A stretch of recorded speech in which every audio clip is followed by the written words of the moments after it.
In other news, Donald Trump's dumbest son just secured a $24 million defense contract with the Pentagon for his Future Industries robotics company. Welcome back now. The use of humanoid robots on the battlefield as they play an expanded role in America's national security. Foundation Future Industries, a robotics startup, aims to develop these autonomous humanoid robots. The company just secured a $24 million contract with the Pentagon for its Phantom robot to begin tests with the Marine Corps and help troops breach enemy sites more safely. Joining us now is Foundation Future Industries founder and CEO, Sankat Patak, and the company's chief strategy advisor, Eric Trump, President Trump's son. Congratulations to you both. Thank you so much for being here. Thanks, Maria. Thanks for having us, Maria. Sankat, I want to kick this off and learn more about this. And I guess what I'd love to also understand is the competitive landscape on this, because I know China is trying to have robots on the battlefield as well. Eric, I know this is a lot about national security, but Sankat's talking to us about other use cases. Tell us about that, and how did you get involved? What attracted you to this company? Well, Sankat's been a friend of mine, and I walked into his factory, and I couldn't believe what I saw. You know, coming from hospitality, the uses are unlimited. But, you know, Maria, you're just talking about China. You know, we are America first. We have to win this race. We've had to win a lot of races, right? You know, I got involved with crypto in a very big way because we had to win that digital revolution. We have to win robotics in the United States of America. You had a great segment 2 days ago, Maria, about the robot in Beijing that was literally running marathons and beating the fastest marathoners by 7-8 minutes for a full marathon. I mean, you know, these are in the very early days. We better be winning this race in the United States of America. We're the greatest economy in the world, and that's exactly what Sankat's doing. And I'm telling you, he's doing a phenomenal job. When you go up and you interact with these robots and they fist bump you, they high five you, they follow your commands, you bring in AI autonomy, it's going to change industry, it's going to change military application, it's going to change hospitality.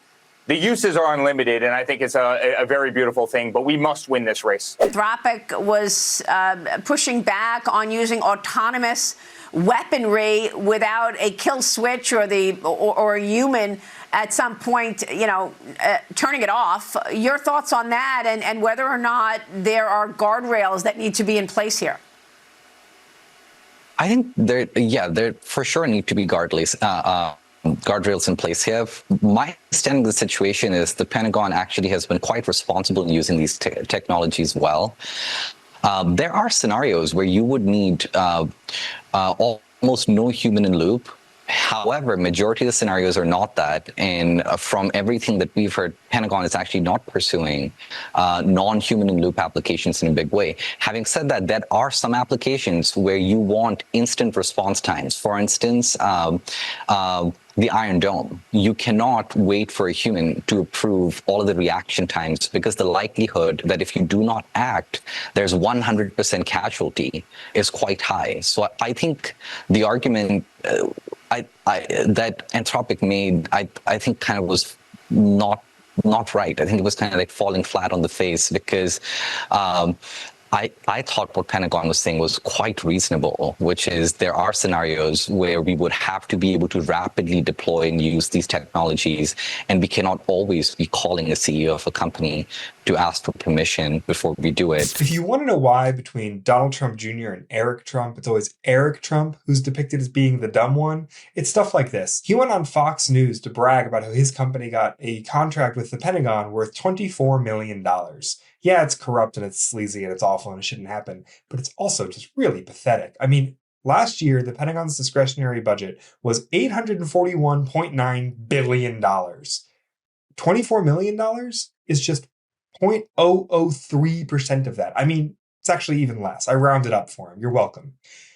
This is a guy whose father is the most corrupt president in the history of America, and he's dealing with the world's most wasteful organization. And the best he could manage was 0.003%. Next year, Donald Trump, his father, the president, wants the defense budget to be $1.5 trillion. And those percentages are just too small to calculate. So, I mean, come on. If you're going to be corrupt, at least be good at it. Don't insult us. Now we talk crypto. I just, in the final moments, want to ask about some of the other interesting business ventures, because there was big news yesterday about your investment in an Israeli drone company, for instance. What's the story there? And again, you'll have the same questions about, they're dependent on the Pentagon for sales and regulation. Listen, I think at the end of the day, we invest in a lot of things that we believe in, right? If anybody doesn't believe that drones is, the wave of the future, they're silly, their eyes aren't open. And so I think there's tremendous drone technology. And, listen, we've been investors our entire lives. We put money into ventures. That's what I did in a company that I believe in, and I'm really excited about it. I think it's great. And then we have the greatest real estate portfolio in the world. I think right before we went on air, you said this is the most beautiful room. It's the most golden room. It's the most beautiful room. You said you have ever done an interview out of. And so, we have the greatest hospitality assets in the world. The Trump Organization, we have 26 projects going up around the world. And how's business? We are doing incredible. The brand is hot. The brand is hot because your father's president. Yeah, the brand is hot because we also. The brand's been hot for 40 years. In all fairness, my father was on the leading edge of everything in real estate. He was the first person to amenitize condominiums back when that was totally unheard of. He's the guy that's done that. And since he's been in politics for the last decade, Eric and I have been doing these things and perpetuating the thing that he started. He's not involved. He hasn't been. Frankly, he has much bigger things to worry about, and he even acknowledges that. What we do on a daily basis is not even remotely exciting to him relative to the stuff that he gets to do. I've been saying this for a while, but Donald Trump acts like a man who thinks he's never going to die. And he's just passing this along to everyone in his family. Ben passed it along to Tweedledee and Tweedledumbass. That's Eric and Don Jr. I mean, what the hell does his son know about robotics? What do they know about any of these things? They're just profiting off the fact that their father is the president of the United States. Whether it be them or Jared Kushner, they also got their fingers into another multi-million-dollar contract with the Pentagon for drones, so that all the drones that are used in the certain regions come from their company that they've invested in. The billions of dollars that they've made through the Live Golf tournament, the real estate deals, the crypto companies, all the people that Trump has bailed, well, not bailed, but pardoned out of prison just because they have financial interests in his companies and in his assets, right? And then, of course, you have the fact that this man has hundreds of millions of dollars in slush fund accounts because he's scratching backs with leaders of nations around the world, like in Qatar, or like his board of peace, which is ridiculous, that he funneled over $1 billion in taxpayer money to, that he made himself the president for life of the board of peace.